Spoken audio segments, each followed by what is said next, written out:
Hello viewers, दृष्टि IAS के editorial analysis में आप सभी का स्वागत है। इस सेक्शन में हम अलग अलग न्यूज़पेपर्स और न्यूज़ पोर्टल से आपके लिए एडिटोरियल्स चुनते हैं, जिससे आपको भारत सहित विश्व में होने वाली अनेकों घटनाओं के बारे में विस्तार से जानकारी मिल सके। डियर व्यूअर्स, इस सेक्शन में सबसे पहले दिए गए एडिटोरियल को हम अपने यूपीएससी सिलेबस से लिंक करते हैं। उसके बाद कुछ महत्वपूर्ण की पॉइंट्स और अंत में कुछ इंपॉर्टेंट कॉन्सेप्ट्स जो यूपीएससी एग्जामिनेशन के पर्सपेक्टिव से जरूरी है उन्हें देखते हैं। डियर व्यूअर्स, हम आशा करते हैं कि दृष्टि आईएएस की तरफ से लिए गए इस इनिशिएटिव को आप काफी पसंद करेंगे और आपके सुझाव हमारे लिए अत्यंत महत्वपूर्ण है। तो कृपया कमेंट सेक्शन में अपने सुझाव जरूर दें। तो चलिए बिना किसी देरी के शुरू करते हैं आज का एडिटोरियल एनालिसिस। प्रिय व्यूअर, यह वीडियो अंग्रेजी में भी उपलब्ध है। देखना चाहें तो आप हमारे इंग्लिश चैनल दृष्टि आईएएस इंग्लिश पर जाएं। आपकी सुविधा के लिए इस वीडियो के डिस्क्रिप्शन में इंग्लिश वीडियो का लिंक भी दिया गया है।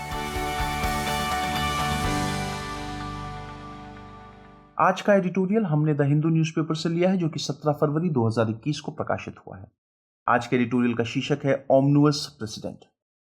यदि आज के एडिटोरियल को हम समराइज करें तो हम ये कह सकते हैं कि अमेरिकी सेनेट के ट्रायल में डोनाल्ड ट्रंप के बरी होने के साथ अब वर्ष 2024 के अगले राष्ट्रपति चुनाव तक उनकी राजनीति का प्रासंगिक बने रहना तय है। यदि आज के एडिटोरियल को हम अपने यूपीएससी सिलेबस से लिंक करें तो हम उसे जीएस पेपर 2, जिसमें सेक्शंस जैसे कि पॉलिटी, कॉन्स्टिट्यूशन, गवर्नेंस और मुख्यतः इंटरनेशनल रिलेशन से जोड़ करके देख सकते हैं। आज के एडिटोरियल के कुछ प्रमुख बिंदु। डोनाल्ड ट्रंप मात्र 10 वोटों के अंतर से उस सेनेट ट्रायल से बरी कर दिए गए हैं जहां उन्हें विद्रोह भड़काने के लिए दोषी ठहराया जा सकता था। ऊपरी सदन के सभी 50 डेमोक्रेट और 7 रिपब्लिकन सदस्यों ने उनके दोषी होने के पक्ष में मत दिया, लेकिन दोष सिद्धि के लिए आवश्यक 2/3 67% बहुमत की अनिवार्यता की पूर्ति नहीं हो सकी।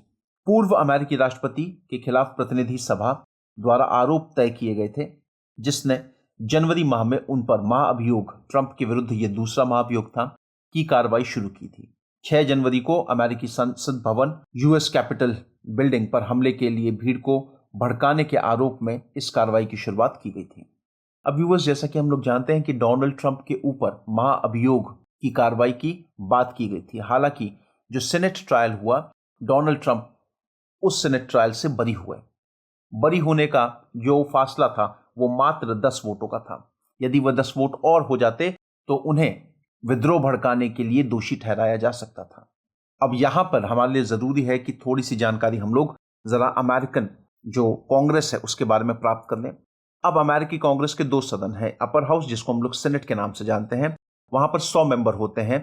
हर स्टेट से 2-2 मेंबर्स आते हैं और उनका जो कार्यकाल होता है वो 6 वर्षों का होता है। दुनिया का सबसे पावरफुल हाउस हम इसको कह सकते हैं। जो निचला सदन होता है, लोअर हाउस, उसमें 435 सदस्य होते हैं जिनका टर्म 2 वर्ष का होता है।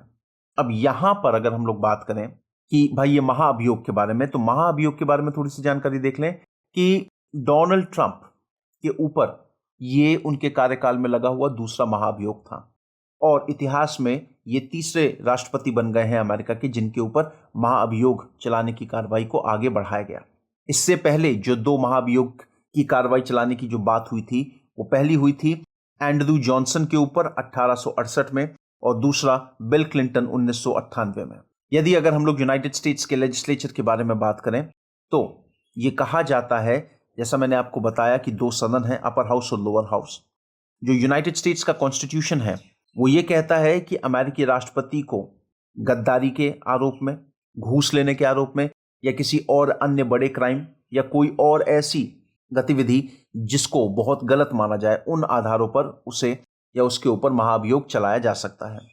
भारत में राष्ट्रपति को सिर्फ और सिर्फ संविधान का वॉयलेशन करने के आरोप में ही निकाला जा सकता है या महाअभियोग लगाया जा सकता है। हालांकि संविधान में अगर हम लोग देखें तो ये जो शब्द है कि वॉयलेशन ऑफ द कॉन्स्टिट्यूशन, ये क्या हो सकता है, क्या करने से कॉन्स्टिट्यूशन का वॉयलेशन हो सकता है, इसके बारे में कोई स्पष्टता हमको नहीं मिलती है। अब ये जो प्रोसीजर होता है महाअभियोग का यूनाइटेड स्टेट्स में, वो कैसा होता है? हाउस ऑफ रिप्रेजेंटेटिव का कोई भी व्यक्ति इंपीचमेंट का रेजोल्यूशन लेकर के आ सकता है यदि उन्हें ऐसा लगता है कि प्रेसिडेंट जो है वो गद्दारी के, घूस लेने के, किसी अन्य बड़े क्राइम या कोई और ऐसी गतिविधि जो कि राष्ट्रपति पद की गरिमा को गिराती है, उसके लिए आरोप लगता है। हाउस ऑफ रिप्रेजेंटेटिव उन चार्जेस को पढ़ती है, स्टडी करती है, कंसीडर करती है, और यदि सिंपल मेजॉरिटी 51% या उससे अधिक इंपीचमेंट या फिर महाभियोग को सपोर्ट करती है, तो प्रोसेस जो है वो एक ट्रायल के फॉर्म में आगे बढ़ता है। ट्रायल की जो शुरुआत होती है उसकी अध्यक्षता चीफ जस्टिस जो है सुप्रीम कोर्ट के वो करते हैं, जबकि जो अन्य मेंबर हैं हाउस के वो प्रोसिक्यूशन, और जो सेनेटर्स होते हैं वो ज्यूरी की तरह काम करते हैं। राष्ट्रपति यहां पे अपने लिए डिफेंस लॉयर भी लगा सकते हैं। जब ट्रायल खत्म होता है तो सेनेट जो है, जो सेनेट वोट है, वो फैसले को तय करती है। यदि कम से कम 2/3 यानी कि 67% सेनेटर्स ऐसा मानते हैं कि प्रेसिडेंट गिल्टी हैं, तो उनको उनके पद से रिमूव कर दिया जाता है और वाइस प्रेसिडेंट बाकी के बचे हुए कार्यकाल की जिम्मेदारी राष्ट्रपति पद की वो संभालते हैं। सेनेटर्स, मैंने आपको बताया ना, अपर हाउस उसको सेनेट बोलते हैं, तो ये जो 100 मेंबर हैं मैं उनके संदर्भ में बात कर रहा हूं। अब यहां पर ये जो पूर्व अमेरिकी राष्ट्रपति थे उनके ऊपर ये महाभियोग जो चार्जेस थे वो चलाए क्यों गए? वो ये कहा गया कि 5 जनवरी 2021 को अमेरिकी संसद भवन या जो यूएस कैपिटल बिल्डिंग पे जो हमला हुआ था उसको भड़काने के लिए डोनाल्ड ट्रंप को जिम्मेदार बताया गया। उसी मामले में ये महाभियोग चलाने की बात की गई थी। मतगणना के समय से ही ट्रंप ट्विटर के माध्यम से लगातार मेल इन वोटिंग महामारी के समय जिसे एक आवश्यक मतदान व्यवस्था के रूप में अपनाया गया था पर धोखाधड़ी पूर्ण होने का आरोप लगा रहे थे और दावा कर रहे थे कि उनके समर्थक मतों की इस कथित चोरी को सफल नहीं होने देंगे। देखिए, जब अमेरिका में मतगणना चल रही थी उसी समय से डोनाल्ड ट्रंप लगातार इस बात का विरोध कर रहे थे कि ये जो मेल इन वोटिंग है, जिसको महामारी के समय, कोरोना महामारी के समय एक बहुत आवश्यक मतदान व्यवस्था के तौर पर देखा गया, उन्होंने ये कहा कि ये मेल इन वोटिंग, इसमें धोखाधड़ी शामिल है और उन्होंने ये लगातार कहा कि अपने समर्थकों की मदद से वे इस कथित चोरी को सफल होने नहीं देंगे। इसके लिए उन्होंने ट्विटर पे एक हैशटैग भी रन करवाया जिसका नाम था #StopTheSteal। हालांकि अमेरिका के प्रत्येक पिछले राष्ट्रपति चुनाव के आंकड़ों से पता चलता है कि जो भी आरोप डोनाल्ड ट्रंप ने लगाए वो सभी निराधार थे। अमेरिका के संदर्भ में यहां पे ये बात बहुत जरूरी है समझने वाली। परिणाम यह हुआ कि घेराबंदी स्थल पर एक आंदोलनकारी महिला मारी गई, जबकि हमले के दौरान और उसके बाद 4 अन्य लोगों को भी जान से हाथ धोना पड़ा, जिसमें एक पुलिस अधिकारी भी शामिल था। अब वो जो हिंसा हुई कैपिटल हिल बिल्डिंग में, उसकी वजह से एक महिला को अपनी जान से हाथ गंवाना पड़ा और साथ ही साथ 4 अन्य लोग, उनकी भी मृत्यु हो गई, जिसमें एक पुलिस वाला भी शामिल था।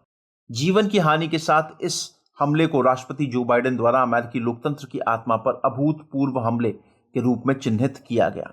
देखिए, जो जान की जो नुकसान हुआ वो तो हुआ ही, साथ ही साथ अमेरिका के जो राष्ट्रपति जो बाइडेन थे उन्होंने इस घटना को अमेरिका की लोकतंत्र की आत्मा पर एक अभूतपूर्व हमले के रूप में चिन्हित किया।